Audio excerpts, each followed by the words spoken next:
Hello दोस्तों, नमस्कार। SM किसी चैनल में मैं आप सभी लोगों का दिल से बहुत बहुत स्वागत करता हूं।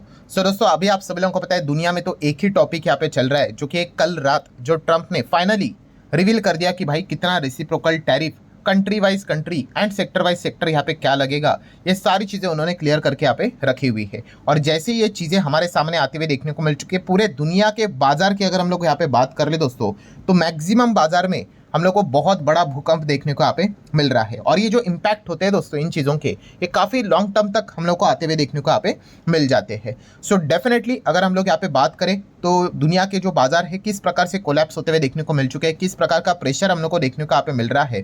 ठीक है। एंड काफ़ी लोगों को एक डाउट भी आ रहा है जो कमेंट सेक्शन में वो जो पूछ भी रहे हैं। कौन सा डाउट?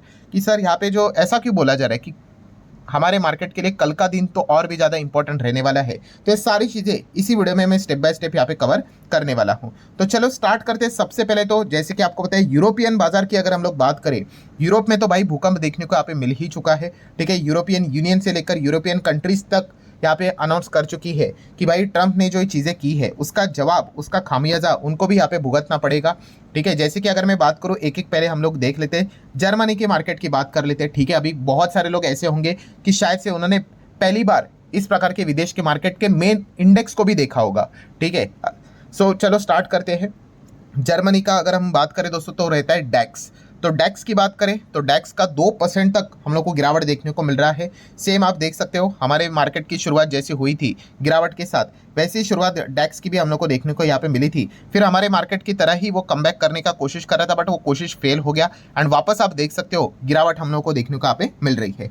डैक्स तो लगभग लगभग 2% तक इंडेक्स इनका हम लोग को डाउन होते हुए देखने को यहाँ पे मिल चुका है, जस्ट बिकॉज ऑफ ट्रंप के रेसिप्रोकल टैरिफ के अनाउंसमेंट के चलते। सिमिलर वे अगर हम बात करेंगे दोस्तों तो यूके के बाजार की बात करें तो यूके के बाजार आपको पता है FTSE 100 इसको बोला जाता है।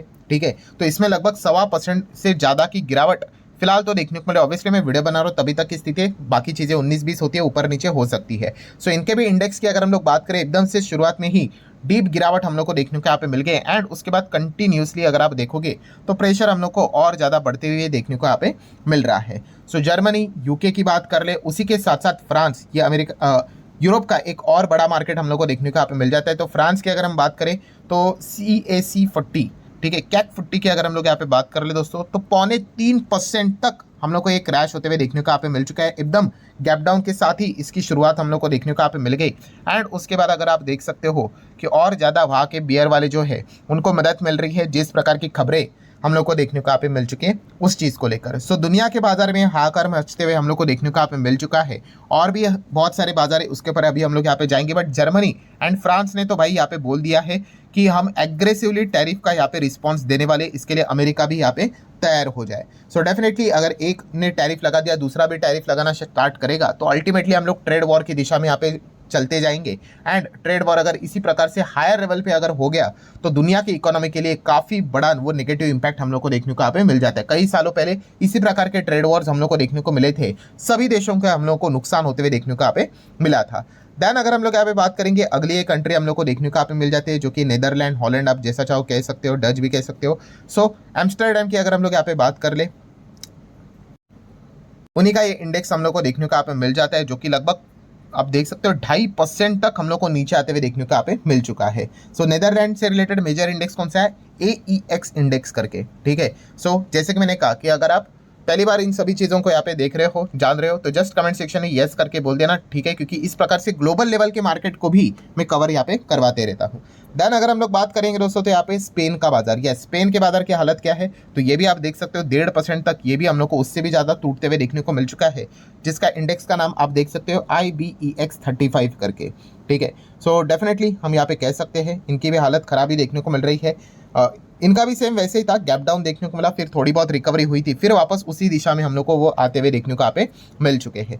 देन अगर हम लोग बात करेंगे ये कौन सा देश है, तो ये है दोस्तों इटली। यस, इटली की अगर हम लोग यहाँ पे बात कर ले तो आप चेक कर सकते हो इनका ये जो इंडेक्स है, ठीक है, लगभग लगभग 2.25% तक हम लोग को क्रैश होते हुए देखने को यहाँ पे मिल रहा है।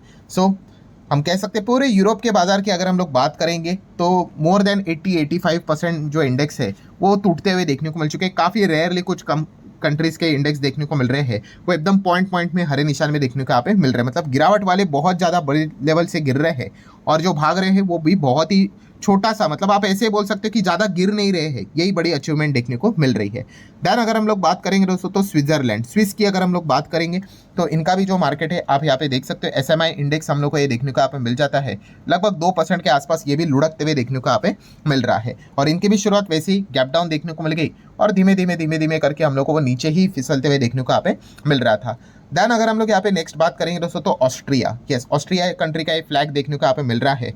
And Austrian trade index ATX की अगर हम लोग यहाँ पे बात करें, इनका मेजर इंडेक्स है, लगभग 2.5% से ज़्यादा हम लोग को टूटते हुए देखने को यहाँ पे मिल चुका है। एकदम जोरदार गिरावट के साथ शुरुआत हुई, फिर थोड़ी सी रिकवरी और फिर लोअर लो काट काट कर अभी जब वीडियो बना रहा हूँ तब तक ये और नीचे हम लोग को फिसलते हुए देखने को यहाँ पे मिल चुका है। मतलब यूरोपियन कंट्रीज की अगर हम लोग बात करें, हालत काफ़ी खराब देखने को मिला है। स्वीडन की अगर हम लोग बात कर ले तो स्वीडन तो आप यहाँ पे देख सकते हो 4.5% तक क्रैश होते हुए देखने को मिल चुका है। इनफैक्ट ये भी काफ़ी अच्छी बात है क्योंकि ये बीच में आप कह सकते हो लगभग 6% तक माइनस में जा चुका था, तो वहाँ से तो भाई बहुत अच्छी खासी रिकवरी है। 4.5 तो अभी काफ़ी कम लग रहा है, ठीक है। सो इसका जो इंडेक्स है आप देख सकते हो OMXS30 करके, ठीक है, तो ये इंडेक्स देखने को यहाँ पे मिल जाता है। सो इसकी भी हालत काफ़ी गंभीर हम लोग को देखने को यहाँ पे मिल रही है। देन अगर हम लोग बात करेंगे तो ये कौन से देश का फ्लैग है, तो ये पोलैंड। सो पोलैंड की अगर हम लोग बात करेंगे WIG20, सो ये भी लगभग, ये तो बहुत ही ज़्यादा डाउन है, 3.25% तक गिरते हुए देखने को मिल रहा है और अभी भी ऐसी गिरावट जारी देखने को मिल रही है। क्या पता 3.5% भी गिर जाए, ठीक है, वो तो ध्यान रखना यहाँ पे पड़ेगा। बट कहने का मतलब सिर्फ एक ही है दोस्तों कि यहाँ पे जो हालत हम लोग को देखने को यहाँ पे मिल रही है इन कंपनीज की, काफ़ी खराब हम लोग को देखने को यहाँ पे मिल रही है। एंड देन अगर हम लोग बात करें दोस्तों तो यूरोपियन यूनियन, यस EU की अगर हम लोग यहाँ पे बात कर ले, ठीक है, सो इनका भी हम लोग को एक्सचेंज यहाँ पे इसी से रिलेटेड चीज़ें देखने को यहाँ पे मिल जाती है। लगभग 3.25% तक ये भी लुढ़कते हुए देखने को यहाँ पे मिल रहा है। तो मैक्सिमम यूरोप में हम लोग को तबाही मचते हुए देखने को यहाँ पे मिल रही है, ठीक है, डोनाल्ड ट्रंप के एक डिसीजंस के चलते। एंड प्रॉब्लम और भी ज़्यादा यहाँ पे बढ़ सकता है क्योंकि इन्होंने भी फैसला यहाँ पे लिया है कि वो भी रिटेलिएट करेंगे, ये भी क्या करेंगे, जवाब देंगे ट्रंप को। और जवाब मतलब क्या, मिसाइल थोड़ी ना छोड़ेंगे, तो ये भी टैक्स लगाएंगे, ये भी टैरिफ करेंगे, उनके कंपनीज को इकोनॉमिकली नुकसान पहुंचाने की कोशिश यहाँ पे करेंगे। एंड फिर वो टैरिफ और बढ़ता जाएगा, फिर ट्रंप और ज़्यादा चीज़ें करेंगे, फिर ये और ज़्यादा चीज़ें करेंगे। तो इस चीज़ के चलते काफ़ी दिक्कतें क्रिएट यहाँ पे हो सकती है। देन एशिया की अगर हम लोग बात करें तो एशियन बाजार में भी जापान का मार्केट की बात कर ले, ठीक है, उसकी भी हालत काफ़ी गंभीर हम लोग को देखने को यहाँ पे मिल चुकी है। 3.25% तक डाउन होते हुए देखने को यहाँ पे मिला था, ठीक है। देन अगर हम लोग चाइना की बात कर ले तो चाइना के अलग अलग इंडाइसेस में आप देख सकते हो लाल निशान तो हम लोग को देखने को यहाँ पे मिल ही चुका है, ठीक है। खास करके हैंगसेंग की अगर हम लोग यहाँ पे बात करें तो ये लगभग 1.5% तक हम लोग को लुढ़कते हुए देखने को यहाँ पे मिल चुका है, ठीक है। ये तो वेल एक्सपेक्टेड है भाई कि अमेरिका चाइना की तो पीछे पड़ेगा ही पड़ेगा, ठीक है। चाइना की तो सबसे खराब हालत हम लोग को देखने को मिल रही है क्योंकि ये जो रेसिप्रोकल टैरिफ है उसमें तो चाइना के ऊपर तो इतना भारी भरकम टैरिफ लगा है। और जो पुराना टैरिफ है आपको याद होगा 20% का, पहले 10 लगाया था, फिर और एडिशनली 10 लगाया था 20%, तो वो भी वैसा ही है। मतलब टोटल अगर आप देखोगे तो चाइना के ऊपर कितना बड़ा टैक्स टैरिफ हम लोग को जाते हुए देखने को यहाँ पे मिल रहा है। इसीलिए चाइना ने क्या किया, इस चीज़ को बचने के लिए इंडिया से यहाँ पे मदद मांगी मतलब उन्होंने बोला कि हाथ बढ़ाया है कि चलो हम दोनों मिलकर यहाँ पे काम कर लेते हैं और अमेरिका को टक्कर यहाँ पे देते हैं करके। अब ये तो बहुत बड़ा क्वेश्चन मार्क है भाई कि चाइना के ऊपर क्या भरोसा किया जा सकता है कि नहीं। इतिहास देखा गया तो भरोसा करना ये काफ़ी मतलब बेवकूफ़ी वाली चीज़ें भी यहाँ पे हो सकती है, ठीक है। अभी खुद की ज़रूरत पड़ रही है तो इसलिए हाथ आगे बढ़ा रहे, जैसे ही खत्म हो जाएगा तो हाथ पीछे भी खींच सकते हैं। देन अगर हम कोरिया की अगर बात करेंगे तो कोरिया का मार्केट हमारा जैसे ही रहा, ज़्यादा इंपैक्ट देखने को नहीं मिला। ऑलमोस्ट 0.76%, जैसे कि इंडिया की अभी मैंने बात की यहाँ पे 0.35% ही हम लोग को इम्पैक्ट देखने को यहाँ पे मिल चुका है। देन फिलीपींस की अगर हम लोग बात करें, फिलीपींस भी लगभग 1.5%, एशियन मार्केट की अगर बात करें तो अच्छी तरीके से गिरते हुए देखने को यहाँ पे मिल चुका है। मतलब ग्लोबल मार्केट की अगर हम बात करें तो काफ़ी हालत खराब देखने को यहाँ पे मिल रही है। ब्राज़ील का मार्केट थोड़ा हरे रंग से मुस्कुरा रहा है क्योंकि इसके पीछे का रीजन आपको पता है, ब्राजील के ऊपर 10% का टैरिफ और 10% की चीज़ें देखने को मिल रही है। एंड रशिया की अगर हम लोग बात करें, ठीक है, तो रशिया के ऊपर तो आप सभी लोगों को पता है किसी भी प्रकार का टैरिफ यहाँ पे नहीं लगने वाला है। पहले वीडियो में आप लोगों ने देखा होगा रशिया के साथ और 3 देश है जहाँ पे ट्रंप ने बोला कि क्या ही टैरिफ लगाए, ठीक है, ऑलरेडी इनके ऊपर इतने सारे सैंक्शंस है। तो इस चीज़ के चलते थोड़ा बहुत हरा निशान देखने को यहाँ पे मिल रहा है। अभी आ जाते हैं दोस्तों, जैसे कि वीडियो के शुरुआत में ये पॉइंट जो बहुत सारे लोग पूछ रहे हैं कि सर कल का दिन इंपॉर्टेंट है, ऐसा काफ़ी लोग क्यों कह रहे हैं। तो इसके पीछे का रीज़न दोस्तों बहुत ही साफ है दोस्तों कि जो ये अमेरिकन मार्केट है उससे रिलेटेड बहुत बुरा, मतलब एक बहुत बड़ा रिएक्शन अभी हम लोग को आज के दिन देखने को यहाँ पे मिलने वाला है। ऐसा क्यों, देखिए जो ट्रंप ने रेसिप्रोकल टैरिफ अनाउंस किया तब अमेरिकन मार्केट बंद हुए थे, ठीक है, शुरुआत की तब तक तो ठीक है, ठीक है। बट जब एक्चुअल में सारी चीज़ें डिटेल में धीमे धीमे करके उन्होंने बोलना स्टार्ट किया था, तब तक तो अमेरिकन मार्केट की बात करें, डाउ जोन्स की बात कर ले, आप देख सकते हो, ठीक है, या फिर नैस्डैक की बात करें, कल के दिन की यहाँ पे मैं बात कर रहा हूँ, ठीक है, तब तक तो ये क्लोज हो चुके थे, ठीक है। तब तक तो इनको पता नहीं था कि एग्जैक्टली क्या मतलब ये रायता फैला रहे करके, ठीक है। मतलब क्या है दोस्तों कि अभी अमेरिकन मार्केट जो अभी खुलेंगे, ठीक है, 7 बजे के आसपास, तब यहाँ पे बहुत बड़ा हम लोग को भूकंप देखने को यहाँ पे मिल सकता है, ठीक है। एंड जब ये भूकंप देखने को मिलेगा तब और ज़्यादा क्लैरिटी मिलेगी कि एग्जैक्टली क्या होगा करके, क्योंकि आपको पता है किधर भी अगर भूकंप होता है तो उसका इम्पैक्ट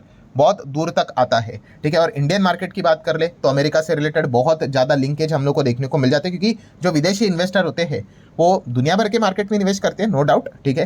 बट इमर्जिंग मार्केट के हिसाब से देखा गया तो इंडिया के ऊपर काफ़ी फोकस रहता है। वहाँ के बहुत सारे फंड मैनेजर्स इंडिया से रिलेटेड भी काफ़ी कुछ बातें बोलते रहते हैं, ठीक है। उनका तो फेवरेट मार्केट भी इंडिया रहता है, तो इसलिए अमेरिकन मार्केट का रिएक्शन जो अभी हम लोग को देखने को मिलेगा आज के दिन, ठीक है, वो काफ़ी ब्रूटल यहाँ पे होने वाला है। और वो कितना ब्रूटल रहेगा वो देखने वाली बात है, कितना भूकंप देखने को मिलेगा वो देखने वाली बात है। एंड फिर उसके बाद कल हमारे मार्केट में एग्जैक्टली क्या होगा, ठीक है, ये चेक करना और इंटरेस्टिंग पार्ट यहाँ पे होने वाला है। तो इसीलिए जो लोग पूछ रहे थे कि कल का दिन क्यों ज़्यादा इंपॉर्टेंट बोला जा रहा है हमारे देश मतलब मार्केट को लेकर भी, तो इसके पीछे का रीज़न भी अमेरिकन ही मार्केट है, जिसपे आज के दिन पता चलेगा रेसिप्रोकल टैरिफ को लेकर उनके देश में कितना भयंकर नुकसान होते हुए देखने को यहाँ पे मिलने वाला है। उसका रिएक्शन अभी हम लोग को देखने को मिल जाएगा। सो आशा करता हूँ दोस्तों सारी चीज़ें क्लियर हो गई होगी। आप चाहो तो इसको लाइक एंड शेयर कर सकते हो। मिलते हैं नेक्स्ट वीडियो में, तब तक के लिए बाय बाय।